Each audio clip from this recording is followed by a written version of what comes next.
Today, friends, we are at Bulunga ICBC, site number 5 of 2021. We're super excited. It's very pretty out here in the middle of nowhere, as normal. Thank you so much for your prayer and your support.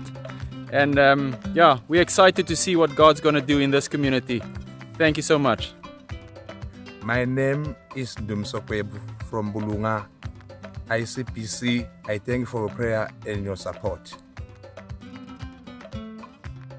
And I want to share some other good news. If you were one of the people who helped to pack the rice meals, the first container has arrived and we are super excited to have it. Then we can go out and feed God's children. We are so thankful for all your hard work and we're excited to see how God can use these meals to change lives. Thank you so much. Well,